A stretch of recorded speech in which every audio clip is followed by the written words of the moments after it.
It's Italy versus Great Britain. Disaster for the Italian team there. Italy has been disqualified. They will have to concede this point. In the America's Cup, you're just going to face curveballs, so they're going to keep coming your way. Going into race number 4, Ineos Britannia lead 2-1. It's been a full-on day out there today in Barcelona. Flag that. Conditions were top end. Heads, I'm struggling here, mate. Boats are getting thrown around quite a bit. Here we go, go hard. Both boats will be pushing pretty hard from now on in. This will be red rag to a bull here for Ben Ainsley. I know Ben very well. We have full-on engagement between these giants. We love it. I mean, we love that head-to-head battles. Both these skippers love a fight. The gloves are fully off. We got that today. It was a real physical test. Who's sailing fast here? Got boundary coming up. It's pretty full on when you're doing 47 knots. Pretty close here. And you're within about 20 metres of the other yacht. No, not mine. He's just trying to get to leeward. This is racing like we haven't seen before. It was good to sail a high-pressure race like that from the front. We could be witnessing an America's Cup classic. We're 2 points apiece now in first to 7. That was a race. It's almost impossible to sail these boats perfectly in those sort of conditions. It's been a big old day. We are all locked up. Keep it cool, make good decisions. It's going to be a long series. This is Barcelona, right now the centre of the sailing world, where two old foes are locked in battle for the Louis Vuitton Cup. There's aggression, tension and suspense. Yesterday was an America's Cup nail-biter. Luna Rossa gifted Britannia a win, and then both teams in race 4 showed the world what the AC75s are capable of. 8 legs, 34 kilometres sailed, and just 4 seconds separating the pair. This was edge-of-the-seat sailing like we've never seen before. The battle to win the series went to another level yesterday. Such is the desire by the two syndicates to win this trophy. It's the key to unlocking the door to face Emirates Team New Zealand in the match. The state of the competition so far suggests we might just need the full quota of available races to find the official challenger. 13 are available, 4 are done, it's 2-all. The start of a new week brings another 2 races online. Race 5 will open with the Italians entering the start box on port and the British on starboard. Then they flip the start entries for race 6 and it's game on again. As is customary, the dockouts before the two teams go into battle. There's always smiles, a huge crowd for Luna Rossa. The kids are at play and so will their dads because Gekko's smiling and they want another win. This is so tight. What will unfold? They had to dig it hard yesterday to get out of trouble, and they did. But what can they offer up today against Ineos Britannia? It's not about they size the dog, it's the bite. And Jimmy Spittle knows all about that as they get their boat towed out. And then you think about Ineos Britannia, because Ineos Britannia will be thinking, well, they got gifted a win, but they couldn't capitalise it. So it's hugs all around, goodbyes, and then game faces on to go again. They know, and both teams know, get that one win in front and you've got that slight edge. So what's the weather going to provide for us? Let's find out with Shirley Robertson. If yesterday's dramatic, fast-paced street fight left you hungry for more, then we've good news. The stage is set here in Barcelona for the sequel. We have a wonderfully late summer warm day. Temperatures fueling the infamous Garby thermal breeze. We're expecting 14 to 18 knots from the southwest, accompanied by the foiling-friendly calmer sea we expect from this direction. As I'm sure also you're beginning to work out, the breeze here is often unstable, but for us watching, we now have a pretty good handle on what's going on, because for this America's Cup, we have an accurate picture of the real-time wind. We then push that data through AC75 performance simulation, and then we can predict the likely winning track. And right now, the Ghost Boat is keen on starting at the right-hand end of the track, giving longer lines to go fast, making the top gate in 2 tacks and catching the right-hand shift at the top end of the track. Let's do this. Race 5, Italy, Great Britain. Following their triumph in the most intense bout yet, the Italian team will head out today with galvanised confidence and a rock-steady belief they can take on the fight. ice cool under constant threats. Yesterday, Jimmy Spittle and Francesco Bruni will aim to continue their dual helming masterclass today. Keeping the boat fast and smooth through the manoeuvres, it's the seemingly infallible duo of Molinari's and Tisse, and on the pedals, providing all the oil they need for this head-to-head, it's sailor Voltolini, rowers Rossetti and Kerwin, and pro cyclist Parlo Simeon. Ineos Britannia, the official challenger of record for the 37th America's Cup here in Barcelona, going to today's racing on even points with Luna Rossa Prada Pirelli in the Louis Vuitton Final Series. Skipper Ben Ainsley in the driver's seat on starboard, and behind him controlling the foil package is Bledden Mon. On the port side of the yacht is Dylan Fletcher and Lee McMillan. A who's who of Cyclor power will ensure the sails on the AC75 can be trimmed as needed for maximum performance and keep Britannia on song. Glorious day in Barcelona for this fifth race, the first of seven. Fight to meet the defender on October 12 in the match of the Louis Vuitton 37th America's Cup, and there's a good feeling we are going to be on time today to get race 5 underway. You've probably been to the 41s. Okay, stand by here. 25. 2, 1, board down. Yep. This is the race committee. We have met the win limit and this race is live. And that's all anyone wanted in here. And to use Shirley's words, after yesterday's street fight, the one word that comes to mind, composure is now required. Yeah, I wonder if there might be a little bit of a reset today, but both teams know if they're going to win this final, they've got to take it on. Yeah, perfect conditions today, a couple of knots lighter than yesterday, so we will still see some fantastic performance, and we're going to see a real battle in this restart coming up shortly. Luna Rossa Prada Pirelli coming in from port. They're allowed to enter the start box at 2 minutes and 10 seconds, and then on starboard it will be Ineos Britannia at the 2 minute mark. Good on timing. Green light, Luna Rossa. Crossing, no problem at this stage. Going good. Both boats approaching it from really high up the course, easier to judge. Go forward back down here. Copy. Green light, Ineos Britannia, and a little bit late into the box. And diving here. Slightly flatter water conditions today, so a little bit easier to sail the boats and keep pushing hard. Very slow. Okay, turning up in 2. Quite the entry into the start box at 46 knots. Giving the speed. Roger.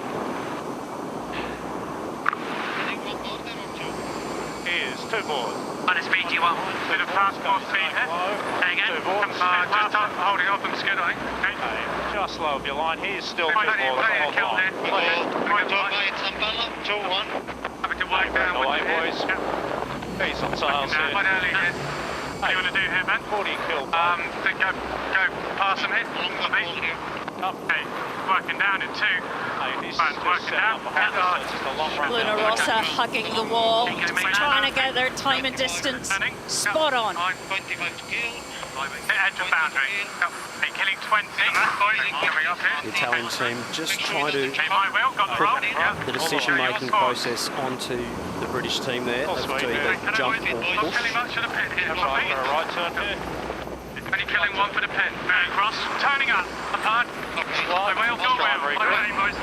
Big cavitation here. Big loss. The rudder there for the Italians. They could potentially be late here for this start. Big mistake by the Italian team. The line still quite early. Got me. Just want to be over here. Racing all the time, guys. 16 seconds. Big down. Full speed, boys. All the way. Can't get there. So advantage to the British team.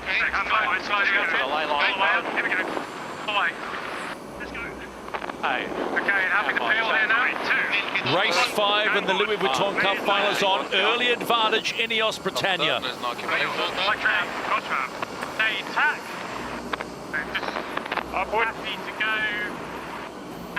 Ineos Britannia 35 metres back, doing 35 knots, but it didn't matter. They have the advantage. That is a massive advantage in these early stages of this race for Ineos Britannia. Pretty average direction.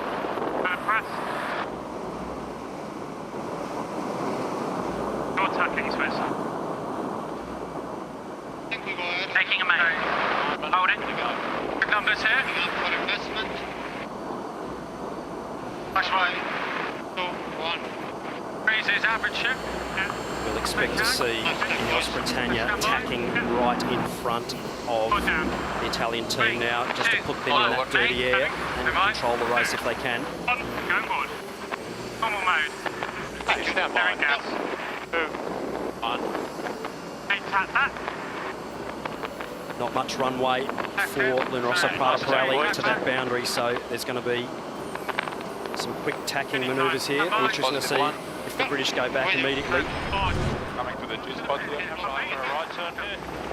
Only killing one for the pin. Very cross. Turning up. Apart. So just a big loss of the rudder and the foil there, so a big ventilation. You see just too high there on that leeward foil and a big ventilation, so pulling an air path down. I think we continue here. Gain to us. Go all the way. The British team there Swapping sides. deciding to go past. Jump shoot on. They'll be using that runway to then take advantage as they get to the other side of the course. Right here. We're over speed. Nice mode. Coming up to halfway up the first windward beat. The top right looks a little bit favoured. We have got this effect of the wind wrapping round high land over on the port side. So the call before the race from both teams was soft right call, which means starboard approach from the right-hand side probably gives you the best angle and best breeze. Decision-making time now for the British of whether they tack or carry on. Full gas here. That's one. They're opting for the one less manoeuvre, and they'll do one tap to get to the top. The Italians also one more manoeuvre to the top. Getting close here, so just have a look. Come by, guys. Going in 3. Seems a different tempo on Ineos Britannia today, much more composure, calmer, less aggression. 5 seconds. Come by. I'm sure there would have been a hefty debrief last night. Turning. Farewell. 2, 1, down board. No problem. No problem. That boat. Ineos Britannia setting up for a right turn. Luna Rossa most likely a left turn. Ineos Britannia complete the first leg of 8, and in a game where you have to minimise mistakes, Luna Rossa Prada Pirelli will be kicking themselves at the moment, but they are flying into that top gate for the first time with 7 legs to go. This is, even at this point, anybody's race. Both teams around 51 knots. Engine speed, so pushing hard. Little left of anything. Nothing in this race at the moment. Little puff on. You're going to take it to shift, okay? Take your time. Okay, boys. 2, 1.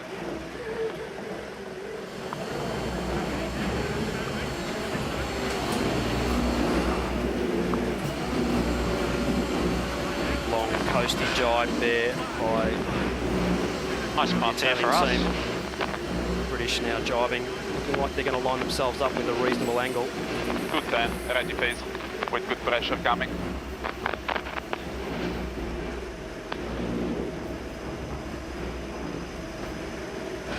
Good place.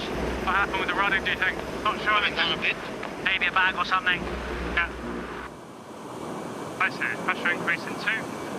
How are we looking here, Ben? Yeah, we're ahead, but it's close. Hey, currently going to be set up for that right turn at the bottom, be an additional manoeuvre for us if we want to cover them up. And we're ahead by 6 lengths. Yeah. That's so bias. Pretty square, isn't it?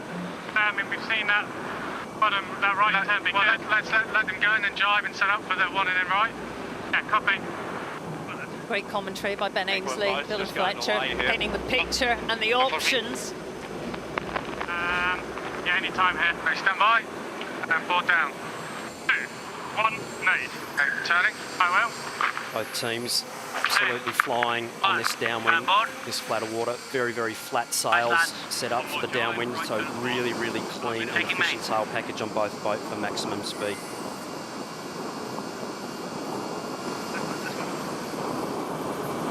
Right here at the moment, I think.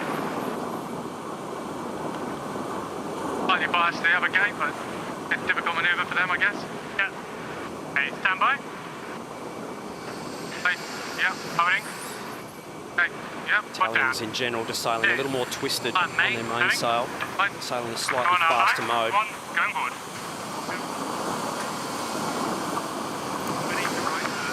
They're right up the exhaust pipe of the British there, so nothing in this race.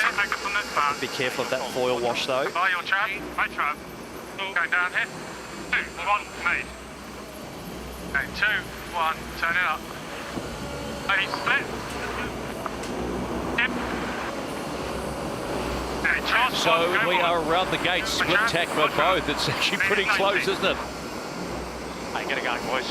Extremely tight race there. The Italian team doing a really nice job there to close the bearing on their opponents and almost round simultaneously around that left turn at the bottom. So not going to be much in it. They're going to split. They'll both bounce off the boundaries most likely. British just coming back a click earlier through a nice line of pressure by the looks of things. Up with mode when you can. Nice.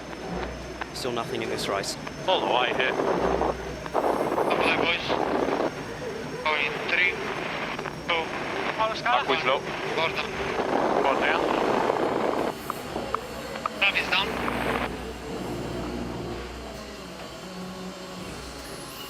Going all over. Good angle. So decision time now for the British team of whether to Okay, come up here. attack in front. Build higher. Speed is up. Happy with 41. We're right there. Keep pushing, boys. Clear ahead there, Ineos Britannia. Very similar. Deciding to carry on, possibly seeing something on the bow. Good mode. Britannia just protecting that right-hand side of the course. They elected not to tack to windward of Luna Rossa. There has been just a small advantage, pressure and angle at the top of the course. The other thing I did hear on the downwind leg, Dylan Fletcher talked about maybe something on the rudder and talked about a plastic bag. Looking at the performance, I'm assuming that's cleared itself.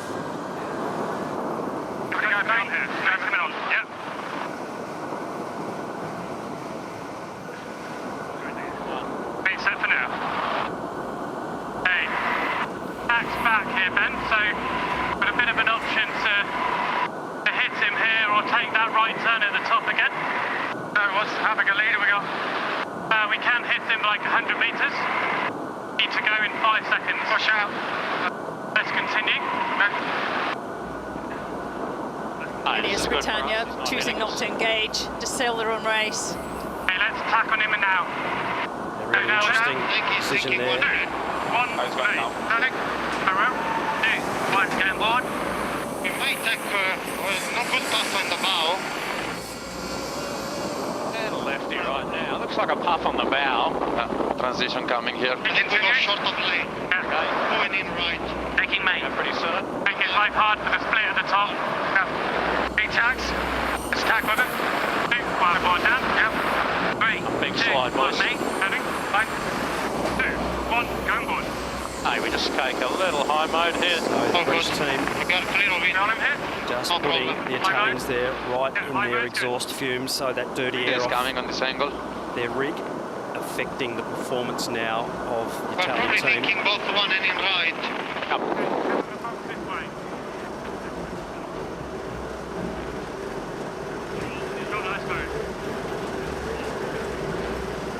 Line 2 on the box. Okay, board down. 2, 1, made. Turning. Right, well. 2, 1, get board. The Italian team most likely will follow the right turn of Ineos Britannia. Take windward here. So Ineos Britannia still with that slight edge, gained in the start box error by Luna Rossa Prada Pirelli, but they are holding it and look assured the way they are holding this lead as we Complete 3 legs and head downwind for leg number 4 of 8.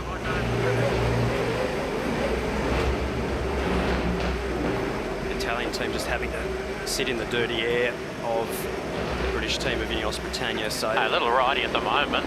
Won't be gaining just at the moment, but they've managed to keep it close enough. They've got the pressure well and truly on the British to execute well. So well matched in terms of performance. I mean, you could not pick one. Going forward. Pressure hit. Keep going, lads. Close. Make it all, boys.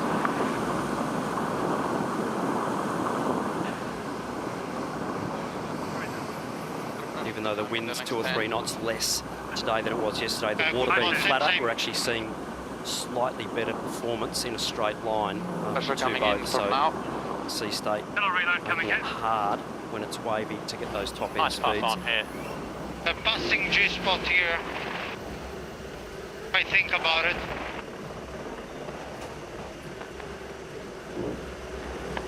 I think we go here, and worst case we do join in right. Copy. They're also doing well to keep this tight, but they need something to happen. And Ineos Britannia sailing flawlessly in this race.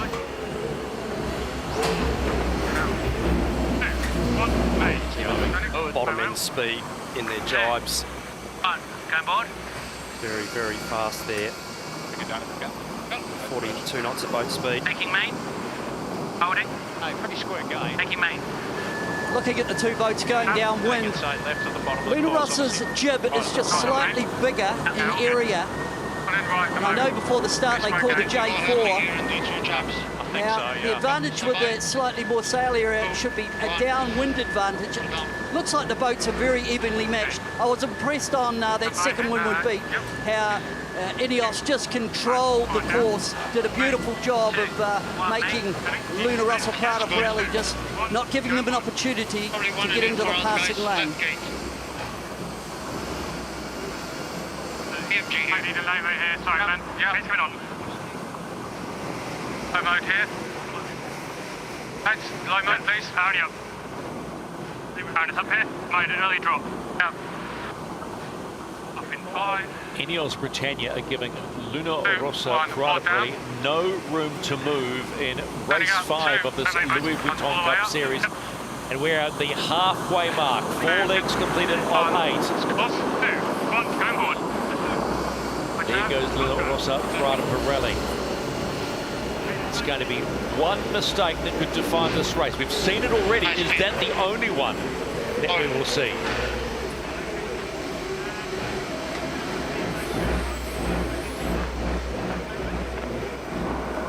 Good speed here.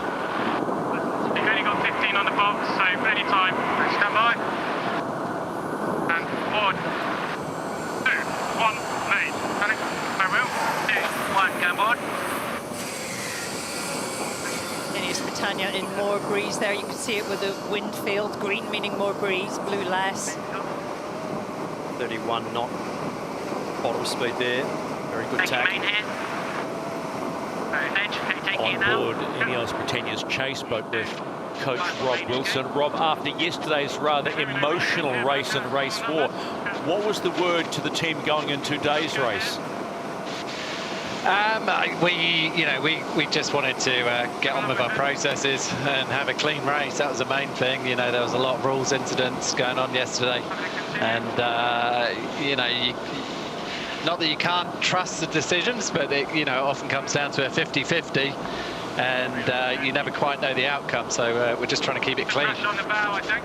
Yeah, Rob, it just seemed like a different mindset on board Ineos Britannia today. Yeah, they're all fully focused. I wouldn't say it's that much different to normal, but yeah, they're all business today, that's for sure. All right, thanks for your time, Rob. Thank you.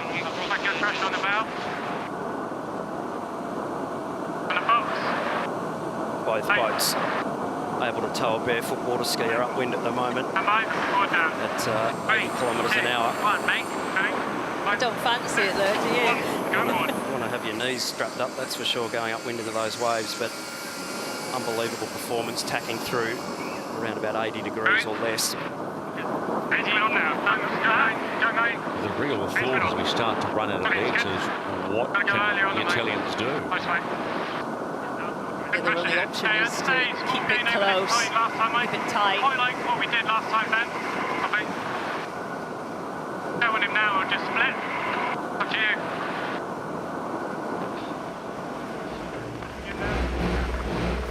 Wondering this time whether we go all the way. See where he tacks. Hey, I think he tacks, we tack, Echo. Yeah, copy anytime. Tacking. Coming up with this investing. 2, 1, 4 down.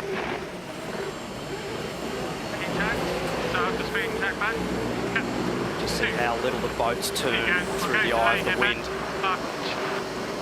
Absolutely nothing in the performance between these two boats. Absolutely tied together with a piece of string. Up on angle. Great opportunity for us, guys. Yeah, Luna Rossa, they're attacking early, asking the question of Ineos Britannia. That's really good. Nice. Good mode. Cyclers working hard. A lot of tags on this leg. Remember the high mode before the tack? Yep, stand by. Start doing it. 2, 1. Rico Voltolini there. So it's been a strong upward leg for Luna Rossa. It still remains tight That's good for us. as Ineos Britannia continue to lead in this fifth race. Remember, the scoreboard at the moment, it's 2-all. Hit this, lads. They will be slightly 2, 1. down speed for this bear away, the British, so Go trap. Right, keep going, boys. All the way in. Catching. having to sail through the foil wash here. Taking main. Big The Italians, so needing to be careful not to get caught in that vortex Taking main. through the water there. Right, lock her in, boys. Upset the boat's trim. Yeah, obviously it's not just the air that's disturbed, Still it is further. the water also. I think any time. Four down.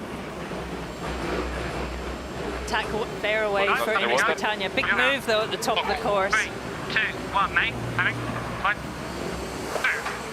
1, going board.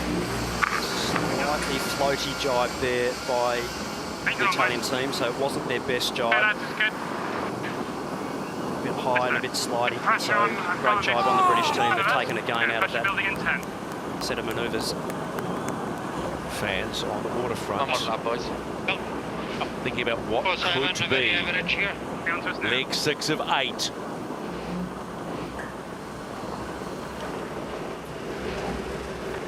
Hey, at the G spot and go, I think. Go, we're ready here. At by 2, 1 coming down.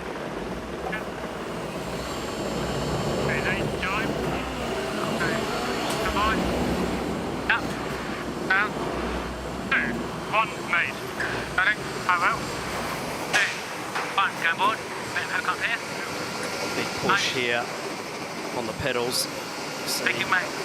To try and get that power on. 2,100 watts peak there. Huge push. Okay, 1 in right at the moment. Taking main.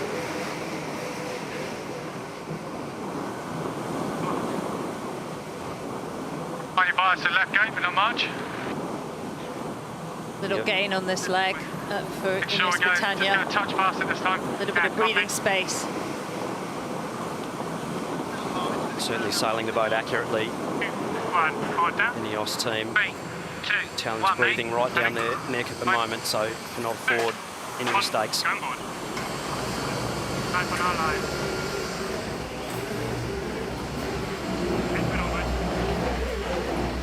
British team doing a fantastic job just taking all the options for the overtaking move away from Luna Rossa Prada Rally, forcing them to follow, which is what they're wanting to do. Happy here. Happy right turn. Happy right turn. Okay, stand by. It would appear that the word of the day in the Ineos Britannia camp is control, and control they do. Race 5 of the Louis Vuitton Cup. Oh, and they've had a big slide. The British team, they need to get it under control. They've just got the rip back there, but that's a huge loss of performance. The Italians will probably sail right up behind them and then immediately tack. They need to get locked in as well. Stand by. 2, 1, little milk. down, 2, and And this race is back on with that big slide at the bottom. British team opening themselves up with that little mistake. Big push here, guys. Yep. Best performance. Push. Okay, locking 3.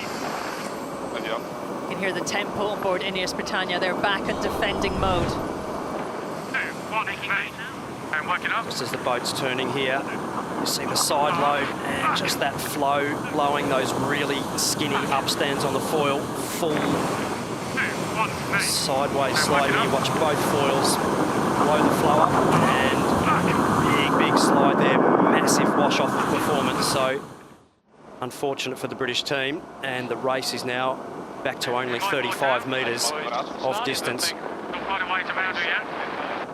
So much load and power on those big turns. We'll do a hairpin turn with skinny little foils right on the edge of grip, both boats. And this could be really interesting, this next exchange. Perfectly timed tack there by the British team, only just keeping control of this race. And 2, 1.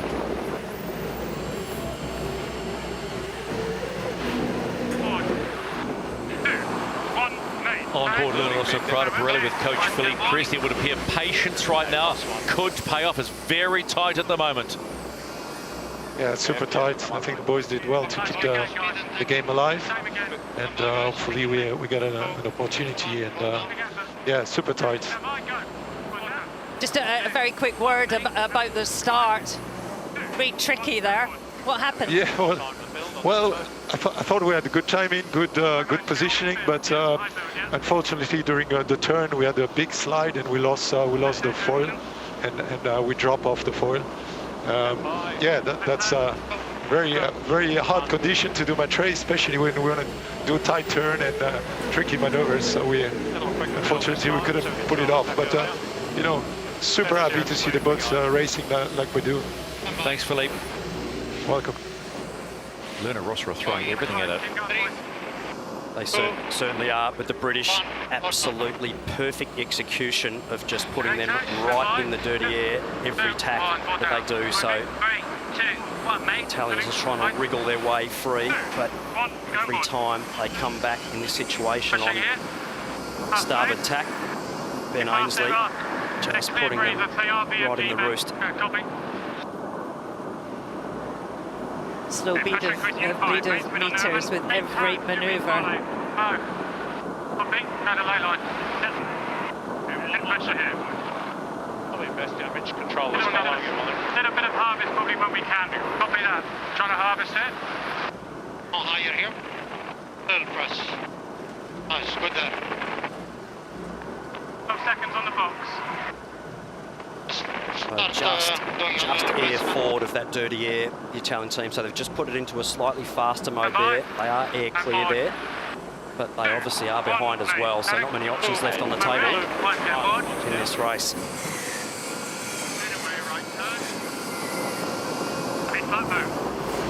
With one leg to go, Ineos Britannia have survived a wee scare at the bottom mark and are still in control of race 5. The Italians trying to throw everything at them, but the British are not budging.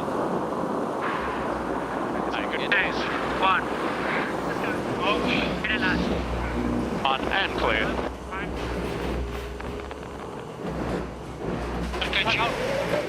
Italian team Nice guys. will be looking for a mistake by Ineos Britannia to have any chance of getting back into this race. British team absolutely putting the clamps on, not giving any options for Luna Rossa to get back into this. Almost sink and go. Come by. Yep. 2, 1. Put down. 2, 1. Mate, heading. 1. 2, 1. Going board.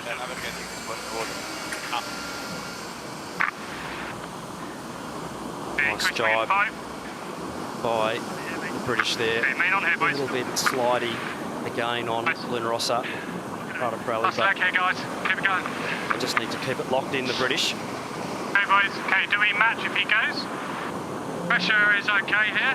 It's an average shift. Not sure how big a lead, I've not really seen, but we've got a good lead. I think we probably just match as long as the pressure looks all right down the outside. Yeah, agreed. eyes on. Superb defence by Ineos Britannia in this race. Obviously that error pre-start by Luna Rossa Prada Pirelli, they haven't been able to peg it back. Speed-wise, very even. I think Ineos with on these downwind legs, as she's shown all the way through the Louis Vuitton Cup, is just around two or three boat lengths faster on the downwind legs, and that's given that little buffer that has meant they're going to take out this race. The brilliant match race and very low risk by Ineos. No matter what, I think we're the same.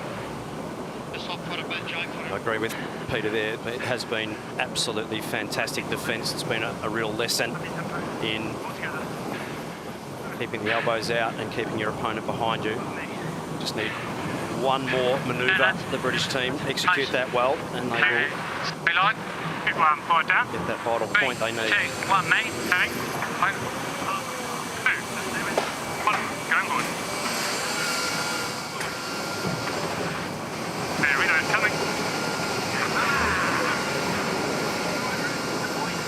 Absolutely on the rev limiter. The Cyclor's powering that big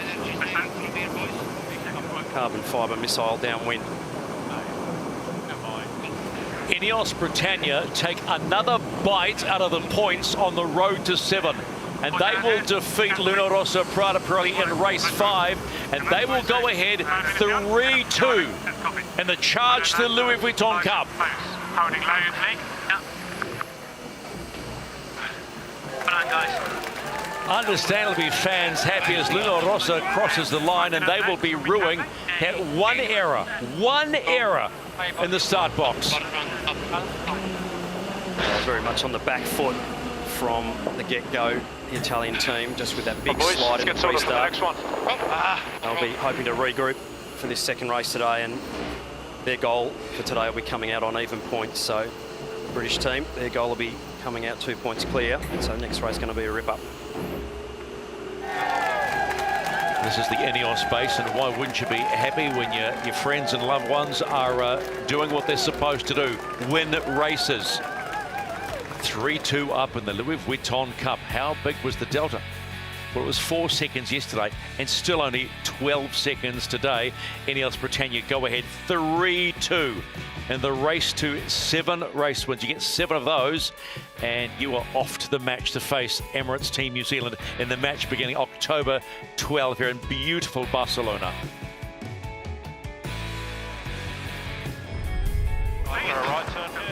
Well, it all happened really on the pre-start. Luna Rossa headed up high, ended up in the dirt of Ineos Britannia, falling off the foils, and it was a big ask from there. Ineos Britannia, all the control from the get-go, beautifully positioned and led off the start.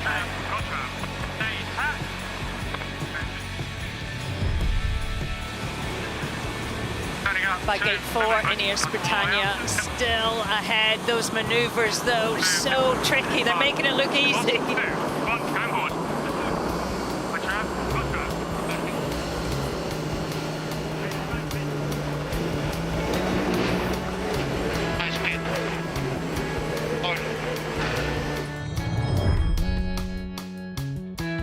Gate 6, well, it was here we thought maybe there was a chance.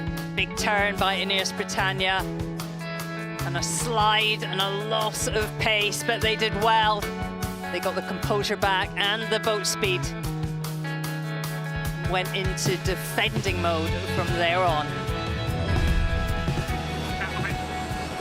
And by the finish, Ineos Britannia beautifully sailed, beautifully defended. Ineos Britannia will 3-2 up.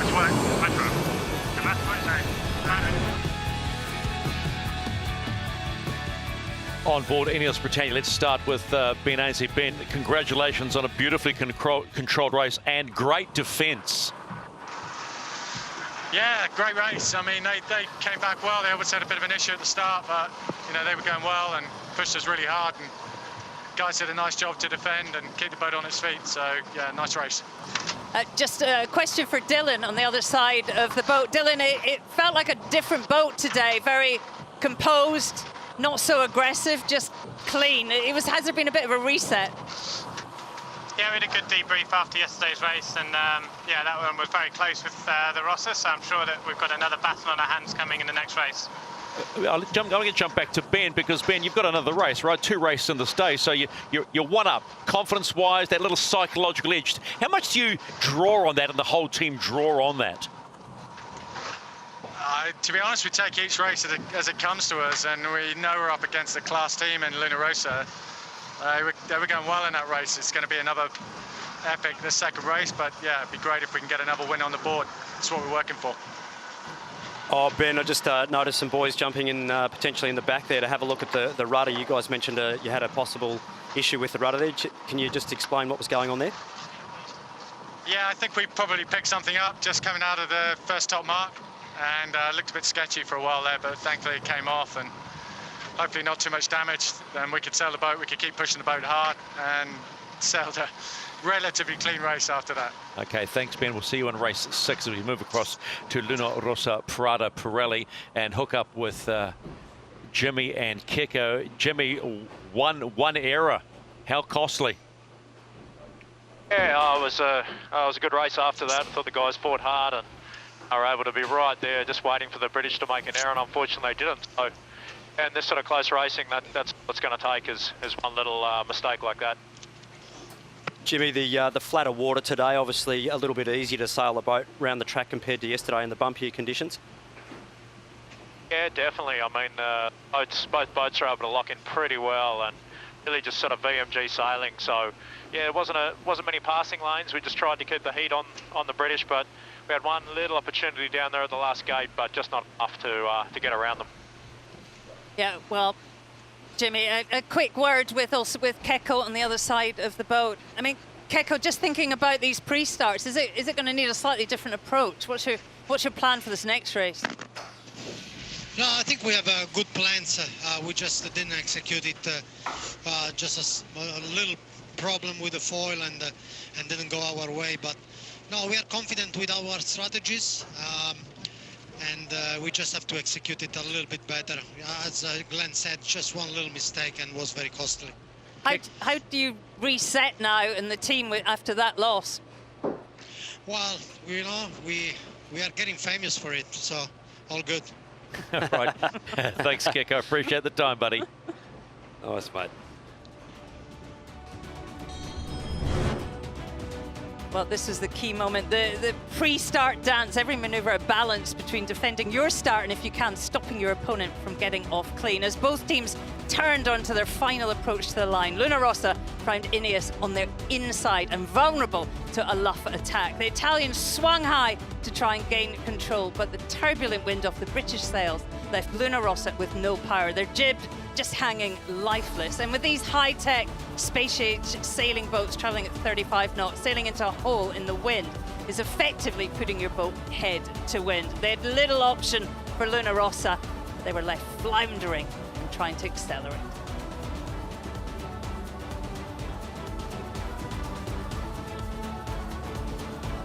Just having a look at some stats here, and yeah, both boats over the 50-knot mark at times during that race, but with Ineos Britannia 0.4 of a knot better downwind and nearly a knot faster there, they did a really fantastic job. But when you look at the VMGs, both very, very, very similar there at 25 knots average VMG. So in the end, not much between them. Very, very small errors. It's a millimetres game, and that's what you need to win in this environment.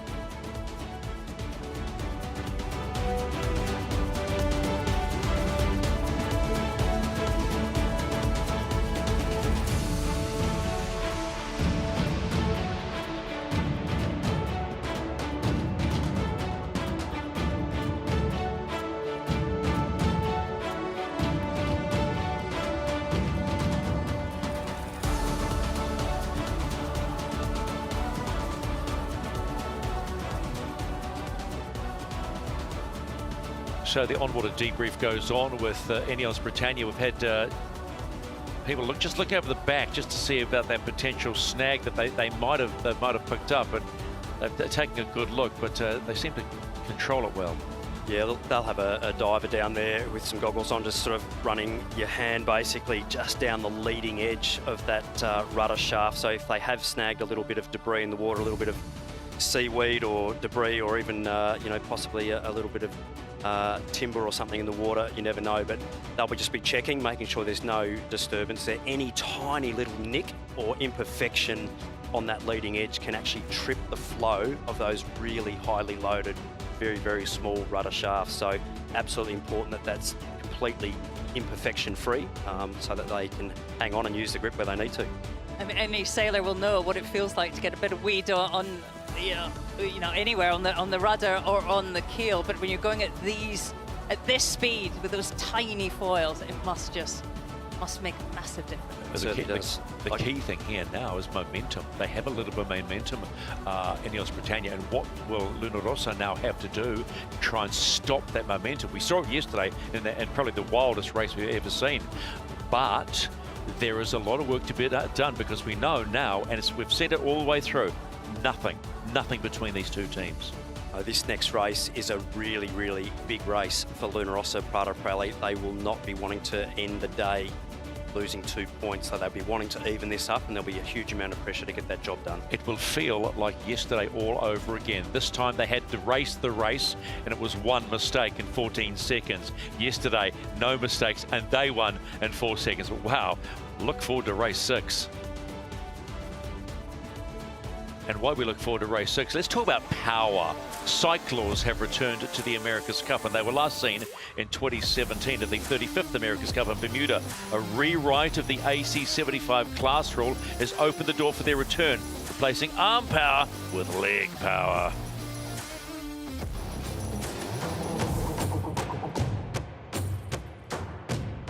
When you look at how to power this version of the America's Cup boat, everything below the boat in the water is powered by batteries. Everything above the water, which is fundamentally the sails, is powered by the cyclors. And what the cyclors will do is they're going to cycle on the boat, and we're going to move a hydraulic pump with our cranks. Now, the better we move that pump, the more oil goes around the boat, the more dynamic we can be with our sail trim, the faster the boat's going to be. So the biggest difference between now and Auckland is, in Auckland we were cycling with our arms, we were grinding. We're now cycling with our legs. That's about 20% more powerful to be able to use your legs. The other big difference in Auckland is we still had traditional sailing winches on the boat with ropes to control the jib. So you had to clutch and choose in between the hydraulic system and the winch system to trim the sails. We're now completely all hydraulic. We're very lucky that we've got 4 non-traditional sailors in our Cyclor squad, and we saw that as a necessity because they're, quite frankly, the 4 guys we've hired are probably some of the fittest guys in the country. British rowing have sat at the pinnacle of world rowing for the last 30 years, and that system keeps producing gold medals Olympiad after Olympiad. British rowing has given all of us here that aerobic base, which they're amazing at producing, because they have the fittest athletes in the world. The scores the men put out and the women there put out are like a notch above the rest of the world. The aerobic side's been pretty bread and butter, but there has been some differences. The length of the race is a lot longer here. We used to do a 2K race, which would take quite often under 6 minutes, but now we're looking at a 20 to half an hour race. In all honesty, it's been pretty straightforward for us, and the numbers we're pushing on the walk bike, yeah, they're pretty next level.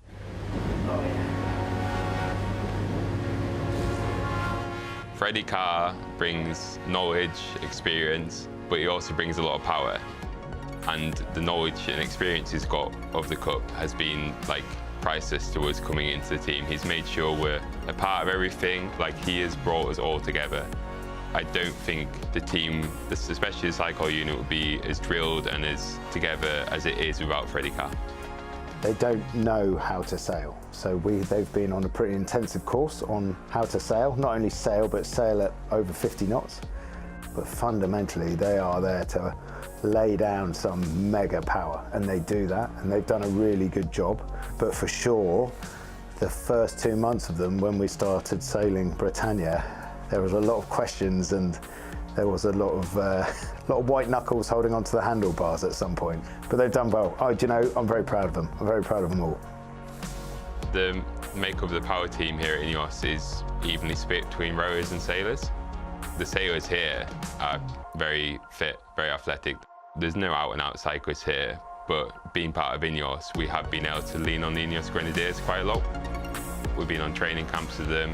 We have some access to physiologists, like to their wider team. So for us, like, it's been pretty easy in that sense. Yeah, the lads are used to rowing on lakes that are as flat as a mirror, and that's certainly not what you get out here in Barcelona.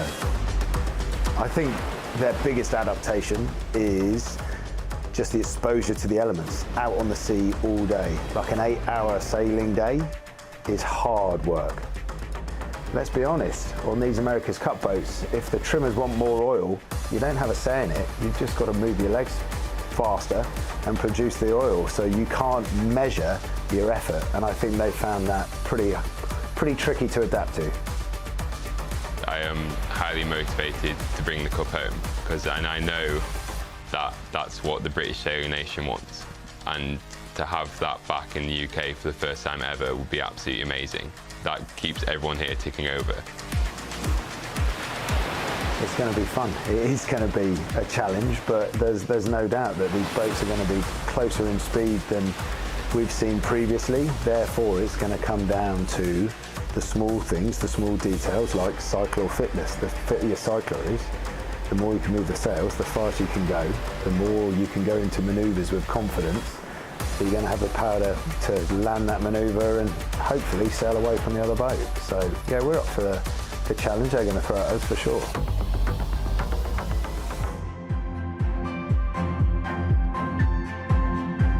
So we are back and waiting for race number 6, the Cyclors. We've seen them before, they're back doing their job again, but that job can make such a difference in a tight situation. It's been a great addition to this Cup, the Cyclors. I mean, some of the very best endurance athletes from rowing, from cycling, from swimming, joining the adventure, which is the America's Cup. It's been fantastic, and they love it also. I mean, they're part of a massive team. They're pushing every day towards something really extraordinary, and yeah, it's been great. A lot of rowers. It turns out rowing is a pushing sport, and they're very well adapted to cyclor life. Yeah, look, this Cyclors at the end of the day versus, you know, grinding, if you like, if you sort of want to compare that. Cycling producing, you know, give or take around 40% more power. So if you can sort of produce 40% more power, you can use more oil, you can trim more accurately, and you can do more manoeuvres. So that's why a lot of the teams have opted for cycling over grinding. Just to confirm, yeah, I was about to say, you could have taken grinders into this Cup. Yeah, look, it's powered by a human, and everyone sort of realised, particularly, you know, from when, I guess, ourselves at Emirates Team New Zealand back in Bermuda in 2017 on the AC50 catamaran, we made the call to go cycling versus everybody else grinding, and we felt that was a great advantage. Not easy to push a hydraulic pump with your legs, but when you can figure out how to do that, you can sail the boat with more power and hopefully trim more accurately. Still think you've got to be a bit cray-cray to be a cycler. You have a flip top head. There's Hamish Wilcox, there's Max Serena. What's going through their minds? They've got to get a win back to keep this series level. It's 3-2 Ineos Britannia right now.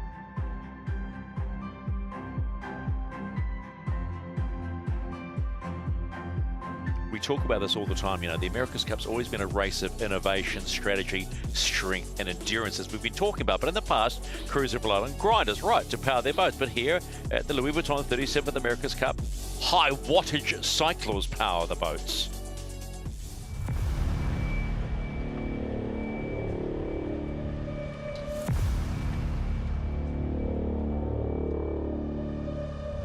The job of the power team in the America's Cup is to pump oil inside the cylinders.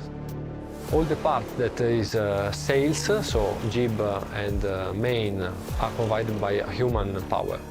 The difference between the last Cup and now is basically that last Cup we spinning our arms, and in this Cup we can use our legs. Legs have more power than arms, and when you're spinning your legs, you have your hand free. so free to use buttons, keyboards, or whatever. In a perfect world, you would have a 4 sailor Cyclor, because at the end it's a sailing boat. But it's difficult to find some sailor that is pushing a lot of power. The perfect human to do the job of Cyclor is the rower, because they are tall, powerful, 100 kilo, and they are really addicted to fatigue and able to push their bodies to the limit. So in the power team we are a few guys from different sports. We got rowers, cyclists, and sailors. The most power is generated by rowers, 100% sure. They're stronger. Stronger than the other guys, that's it. Rowers, I suppose, are pretty perfect in terms of their power output and their weight. And so for us, it's just a big aerobic base with a lot of power behind it as well. So I think it's just a perfect mix. The sailing guys, they can teach us a lot about sailing. The ex-cyclist is a cyclist, so you know how to cycle. Cycling is a sport completely different, also because maybe compared to the rower, that is an effort of 6 minutes. Here is a little bit longer, and on cycling you use only legs. Paolo is a sprinter as a cyclist, and it's impressive how efficiency is his movement compared to us that not cyclists. The rowers are usually to do like a 20 minutes effort. They used to fly and die. They stay really fast, and then they end completely died. And then me, that was a cyclist, normally starting up with a good pace, and they finish putting all the power I get. I think cycling, when it comes to what we have to do in the boat, technique matters a lot, and so that's where I think the difference comes in with the cyclist and a rower. You see it with Paolo, like I mentioned. On the road, you know, we often go for rides and he just leaves us for dead, you know, but then indoor we give him a bit of run for his money. You have to know how to pedal, because if you pedal in a bad way, you waste a lot of energy. You should improve your cycling movement, your position, your biomechanics, everything, because everything is a saving of watts. That means that you can give the best on the boat. Our role as cyclists is massive. You know, I remember speaking to Jimmy Spittle one day and he was like, mate, if you don't put out those watts, I'll have an eject button and fly you out and get someone else on it. I think Enrico is recognized by us of the power group as our captain. He's a super good sailor. He's a really tough guy. He's a hard worker. To me, he's an example to follow. We did a great job to teach them how we can sail this boat, how we can use the system, and the ability to understand when push hard or not.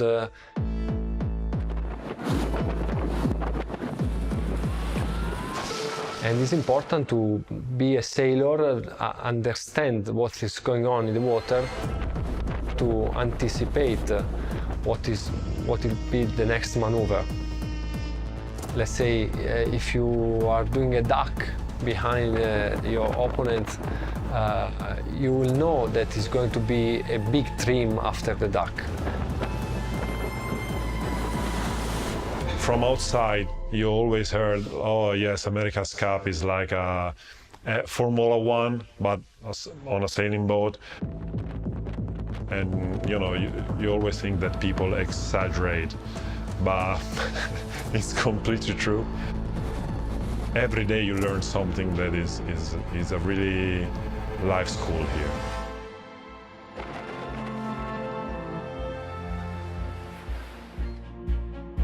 Heading towards race number 6. This boat here, Luna Rossa Prada Pirelli, is a race behind, as they were yesterday and came home to level it up. They're trailing by 1. It's 3-2 Ineos Britannia. And you can imagine what the feeling is like in the race village of the fan zones for what their respective fans are feeling. Luna Rossa fans will be going, okay, here we go again. Same thing as yesterday. Britannia fans will be going, right, we're one up, baby, just keep it going. But as we head towards race 6, the one thing we've got to focus on is the start. Now, how does Luna Rossa approach the start after making a mistake that cost them? I think they were really fighting, weren't they, to be the right-hand boat, and it just didn't execute it properly. But they like to be in that position. They just need to fight. They need to come off that start line in better shape. Yeah, I think Ineos Britannia have been almost sort of more aggressive in their boat handling, throwing their boat around a little more confidently, possibly, than the Italian team. The Italians been very, very smooth on Luna Rossa, Prada Pirelli. But we've just seen how vulnerable when you're throwing these boats around with these very, very skinny foils. If you detach the flow and you come off the foils, it's game over. The Italians must get off the start line in this next race. So there it is in a nutshell. When the start and you're in a good position, as we saw with Ineos Britannia, there is so much on the line. If you think there's tension on the boats, there's tension with the fans, there's tension everywhere, because if you go up by 2, boy, can you have really got major momentum in the Louis Vuitton Cup.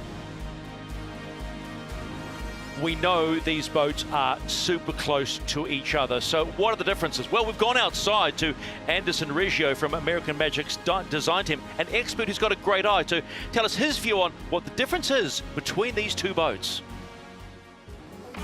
The race to face the defender begins right now.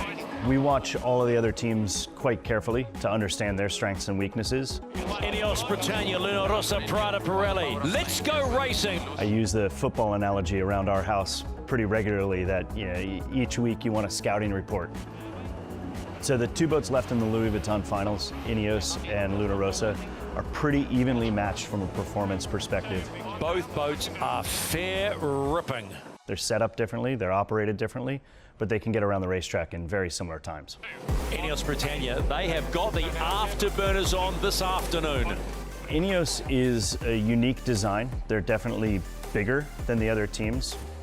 Side on, they look like a bus, and you would almost describe Luna Rossa as looking more like a bullet. I think they've described themselves as the silver bullet for quite some time now, especially when you look at Luna Rossa head on in comparison to Ineos. She's a little bit smaller, a little bit more rounded in her sculpting all the way around.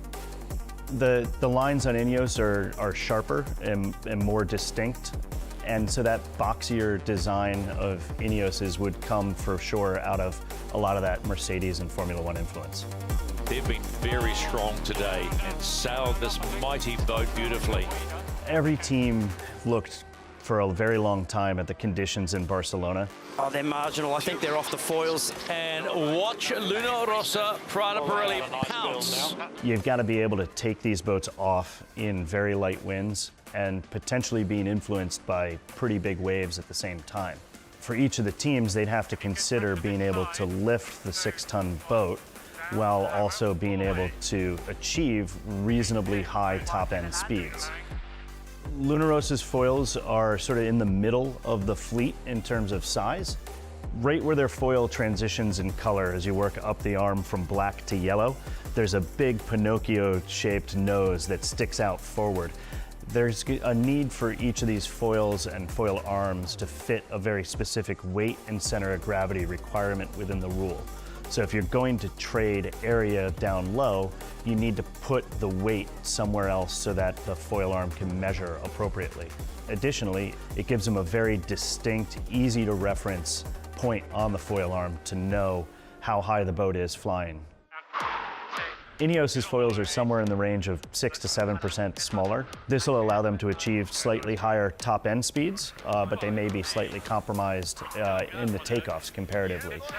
You see a lot of people commenting on Ineos having a slight advantage in speed downwind. It's likely attributed to how small their foils are. Ineos are really fast on the downwind leg.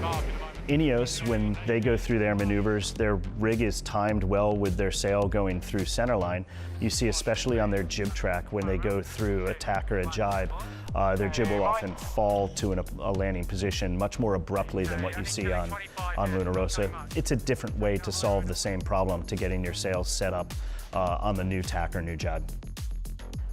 Your crew layout will be determined by how you want to distribute the workload between trimming the sails, trimming the appendages, making sure that the boat can fly at a consistent height, at a consistent pitch, while also making sure that you can navigate your way around the course against your competitor. So Ineos have taken the perspective of sitting their drivers as far forward as possible, putting 2 cyclers behind each of those drivers, and then in the back of the boat they've got their flight controller or their trimmer. You see them often sailing around with their heads out the side of the boat, looking like a Labrador going down the highway with the window open. It allows them to actually look at the foil full time and have an eye on the foil, while the helms have a good eye forward for what's coming next down the racetrack. Power up, boys. Luna Rossa have taken a slightly different approach. They've stuck their flight controllers and trimmers all the way forward. They can be looking forward and having a better understanding of what's coming in terms of the waves and the breeze, so that they can anticipate, but they're a little bit more restricted in their monitoring of the foils. They'd probably be solving that through cameras or other means. Time for a player for top spot. Ineos Britannia, Luna Rossa Prada Pirelli. Massive battle here today between these two teams. The beauty of this cup is that we're in the next generation of the AC75, so all the teams have coalesced around very similar performance potential. So this one should probably come down more than the last to sailing skill, the ability of the sailors to get off the start line cleanly, win that crucial first cross so that they can decide where they want to go. The statistics show that if you win the first cross and you win the first beat, you're significantly more likely to win. So the team that can sail cleanly, make the fewest mistakes, is going to be well advantaged in this competition.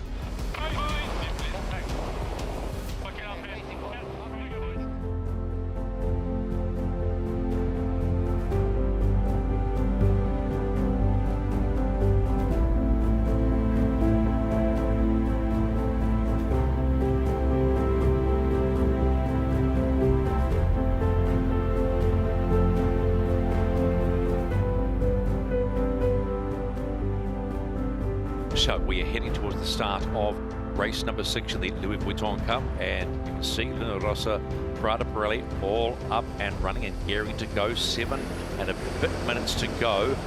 Nice time to check on what the weather conditions are like for another big race. Pretty nice out here.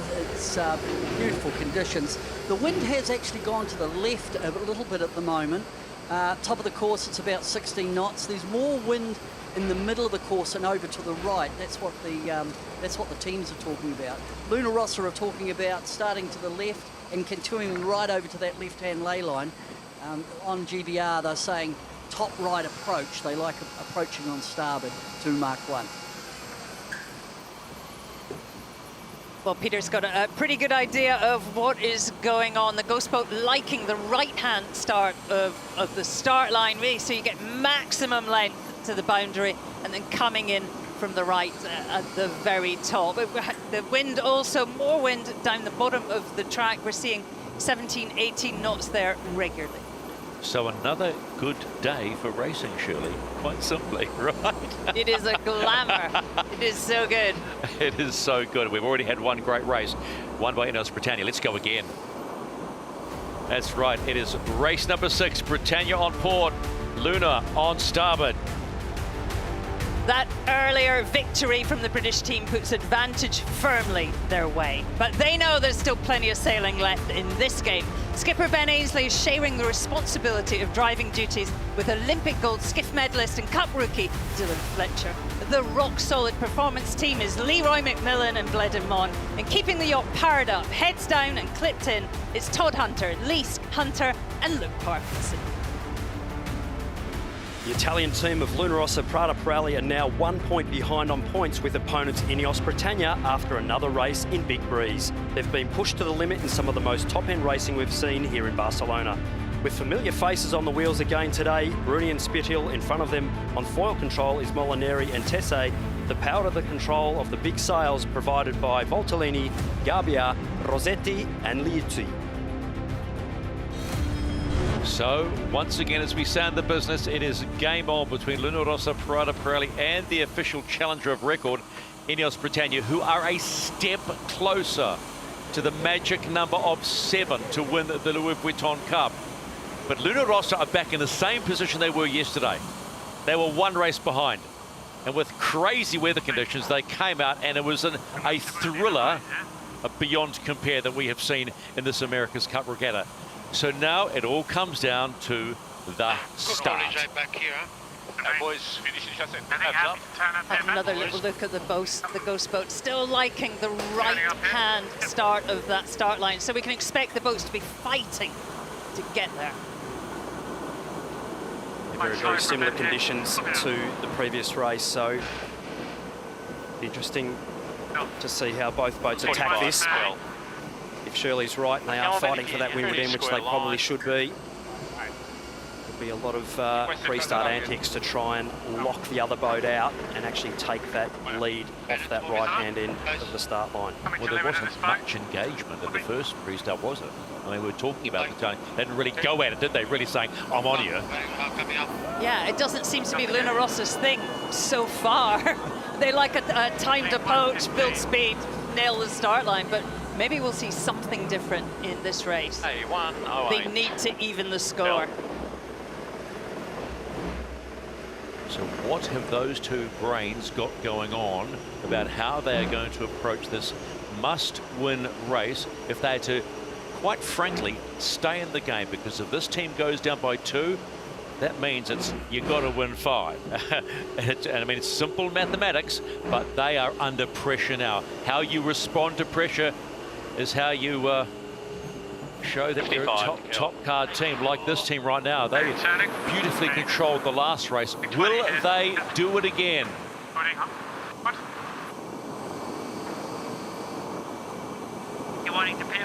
This is the race committee. The wind sampling is complete and this race is live.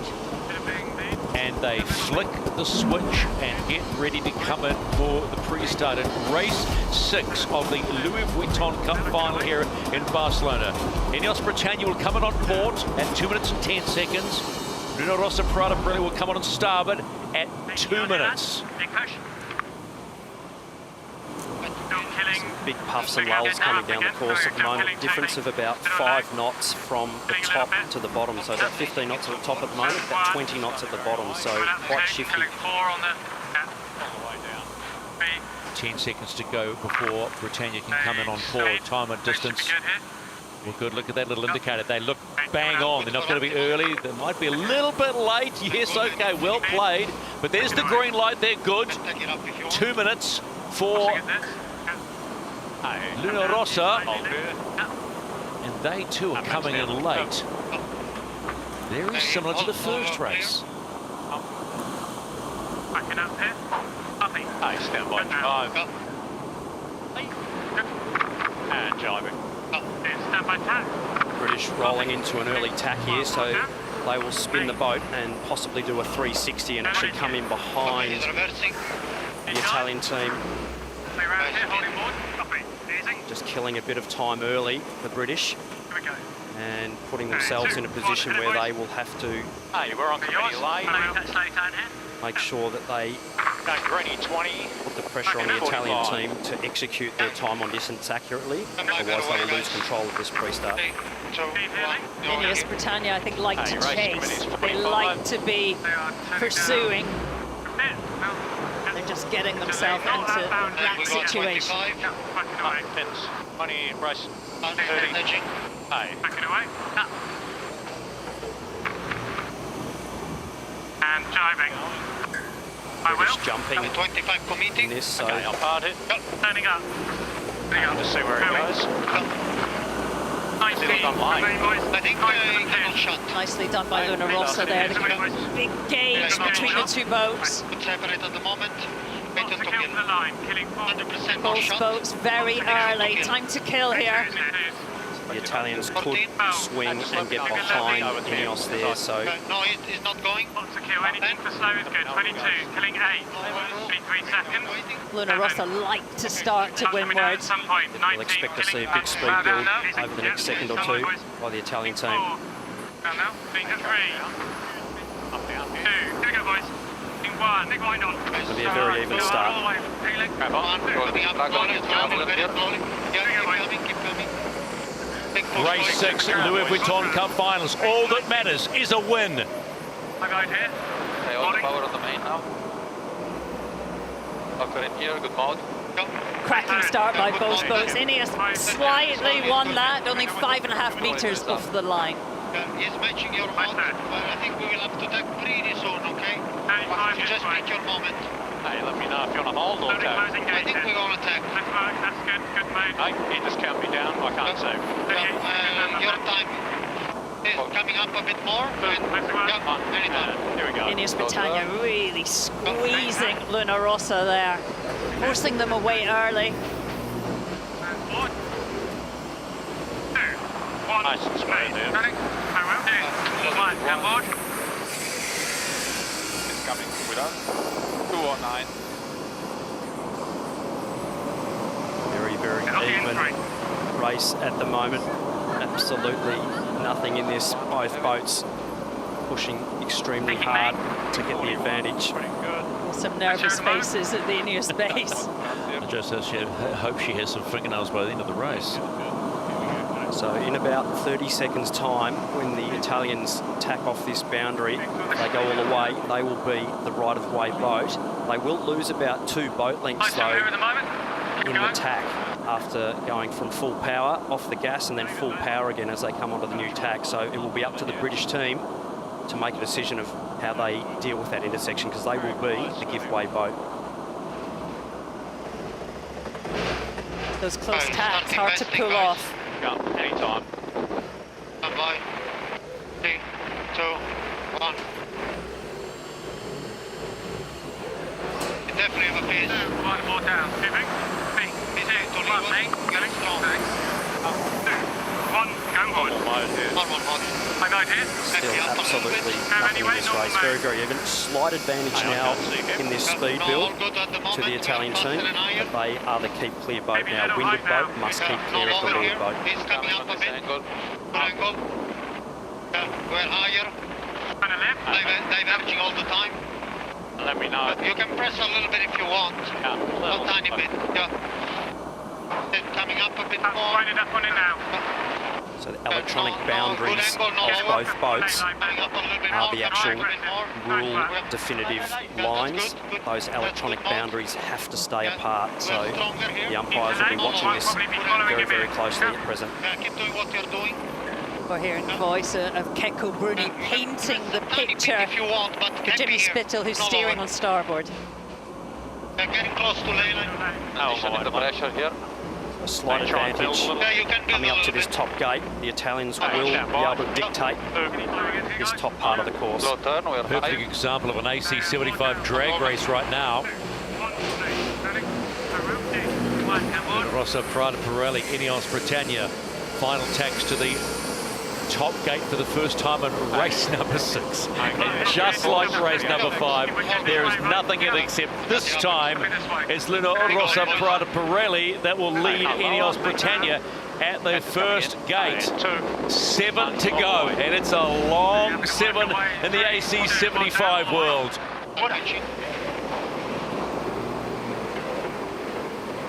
Hey, one head and hand. Take push now. Lower. Coming up. Up chance. Okay. No, higher here. All good. Really nice slingshot rounding there by the Italian team. Slightly higher top speed. Direction here. And that lead just extending out now to 90 odd metres. One, mate. Thanks. Heat match. 2, 1, going forward. Just lefty here. Well, whoever wins that first mark, that's so strong. We haven't had a lead change in the Louis Vuitton finals other than the race that was called off. It's so hard to come from behind, but if Ineos are going to make a bit of a charge here, it will be on this downwind leg, because they do seem to be just a little bit faster on the downwind. It's one thing to catch up, it's another to make a pass. I left you now. Maybe we go straight. Hard not to marvel at those speeds on the downwind when you're talking 47, 48 knots. Matching, same speed, same angle. Bit more pressure coming in here on this boundary. If you're happy to go straight, we go straight if he drives. A good lefty at the moment, 3. That's probably why he's not driving. Just balancing the tactical calls with what's happening breeze-wise, so it's always that juggle about staying on the right shift and in the right pressure, and also keeping an eye on your opponent. Just threading the eye of the needle. Getting close, yeah, copy. He's going. Ineos Britannia slightly better VMG there. They're in that pressure, that green band down the left-hand side of the track.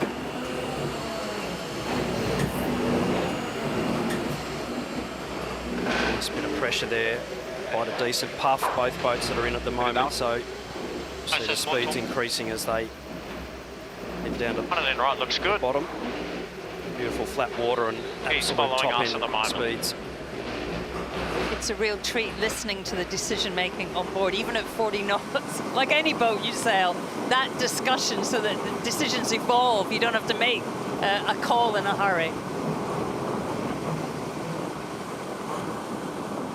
Sometimes not a lot of time for a discussion. You have to just be painting the picture and reacting. 3, 2, 1, mate. So we are about to complete the second leg of 8, and there is still about 100 metres in it tops, and that was even in the downwind. So it's Luna Rossa Prada Pirelli leading after 2 legs in race 6. Right behind them, Ineos Britannia, who lead this 3-2. 2, 1, going board. Grab. Push grab. So the British team there sitting in the dirty air behind the Italians. 5 knot speed limit at the moment. Luna Rossa fans starting to feel something now in race 6, but remember, 6 legs to go, folks. It's Monday afternoon. Why aren't they at work? Where would you rather be? Yeah, that exit of that bottom mark, Luna Rossa Prada Pirelli doing a really nice rounding and maintained about a 5 knot speed advantage all the way until the British tack there. So they've taken a little chunk and they'll be settling in and trying to lock that silver hull in just above the wave tops for best aerodynamic efficiency. Coming on the bow here. Francesco Bruni locked in. Nice mode, Kekko. Copy that. A nice mode here, boys. E voi me lo passi? Not really good. Vado giù col can, Kekko. Vai giù. È buona. As we get over here, Kekko, we're going to start bouncing him right. Copy that. No problem. Your call, mate. You do the tactics. Okay, stand by. Alberto Moroneris, the trimmer. Anytime. Locked on to fully focused.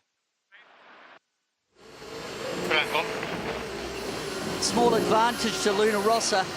The impression I get is when Luna Rossa's in the lead is that they seem to be able to extend just a little bit on the upwind legs over Ineos.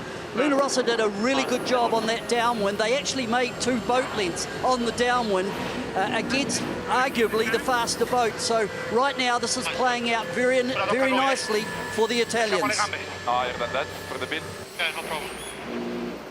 Both teams trying to lock their boats in fore-aft pitch and height, so the closer you can fly those hulls to the water surface, the better aerodynamic seal you get. You don't want to touch the water because that's drag, but you want to try and fly the boat as close as possible to the water surface to seal the hull to the water. It is so impressive. I mean, the boat looks like it's on rails. I think that perfect distance between the hull and the water. These flatter water conditions really getting the best performance out of these boats, and it's the Italians' turn now to put the elbows out and say, have a bit of my dirt. Get the feeling both boats want to use the full 13 races up. Getting their money's worth, that's for sure, so far at least. Luna Rossa in defensive mode, beautiful positioning there. What do you think? Alex, you just lagged. Let's do one more, stand by. 2, 1. That was interesting. We were right on the bow of both boats coming across on starboard, and it just looked to me as though Ineos had slightly more heel angle than Luna Rossa as they came across. Now they've tacked, heading back to that right-hand side, and it's the right hand that pays at the top of the course. Copy that. Hey, you got 10 seconds. Copy that, Dan. Luna Rossa, Prada Pirelli getting ready for the tack, bear away at the top gate.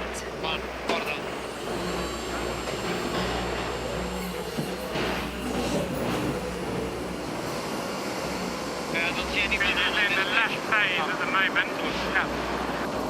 Maybe right here. Potential attack bear away here. No change to the positions after we complete leg number 3 of race 6 in the Louis Vuitton Club Cup. Slight advantage now, a bit of a lengthened advantage by Luna Rossa as they complete the 3rd leg and head downwind for number 4. But don't blink, because here comes Ineos Britannia.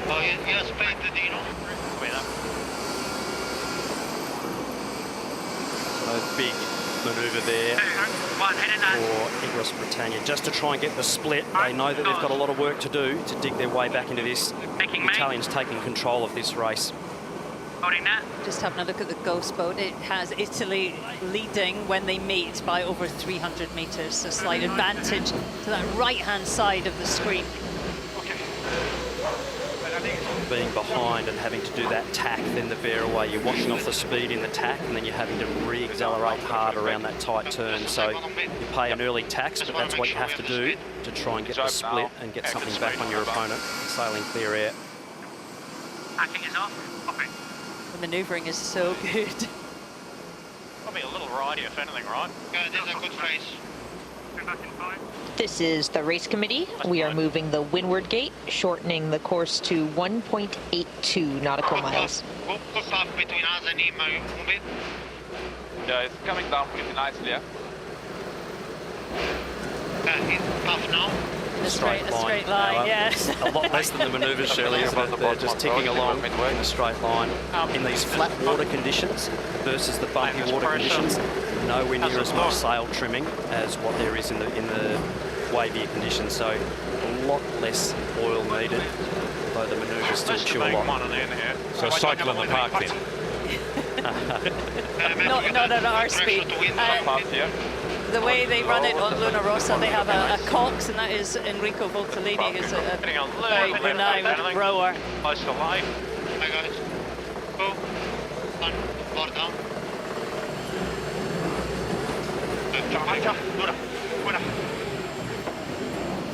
Cyclor's working hard in that jibe. Nice. More pressure coming in. 5, 2, 1. Everything above deck that's adjusted is worked by these guys on the right of the screen. Maybe we settle and then tack early.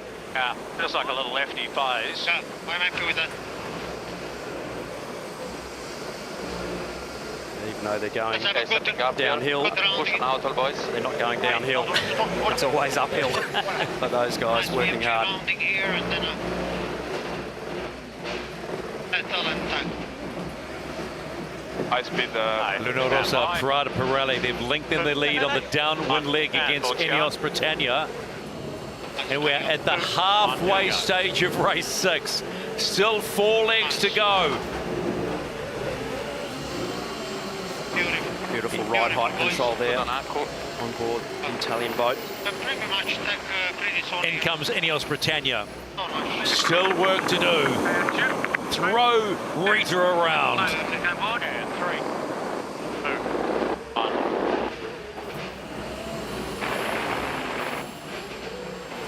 1. On board the Luna Rossa chase boat with Philippe Presti. How things change inside a race, but this has been a nicely controlled race so far, Philippe. Yeah, lovely to see him. Great start. I mean, you don't need to kill the start to get a control. And we had just good enough control to hold this lead all the way to the top mark and kind of stretching.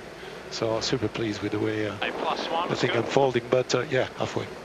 Philippe, how important is it to win this race, hopefully, to take control of it? Yeah, well, a point is a point. The last point is the one. The last point of the series, the one you want to win. Thanks, Philippe. Appreciate the time. Looks like he's quite happy to go all the way to 13 races as well. Just not slow, I'd say. Certainly the battle we've seen could very well go all the way. both teams when they get their noses in front. They're just happy to stay split, eh? Just making sure they're keeping their opponent in the rearview mirrors. Go back here, stand by. 1, 2, 1, mate. Running. I will. 2, 1, come on. British trying to just sail some wind shifts and try and be in phase. So by sailing the wind shifts well, you're minimising the distance that you're sailing around the course and taking an angle advantage towards that top gate or bottom gate, depending whether you're going upwind or downwind. So bouncing off the boundaries dictates what you have to do at the edges, but up the middle, you want to be sailing on the favoured tack if you can and in good pressure. If you're leading, if you're defending, I mean, you're trying to get your opponent to sail out to phase with the wind and also make all the hard manoeuvres, increase their risk, limit yours. Yeah, 3, 2,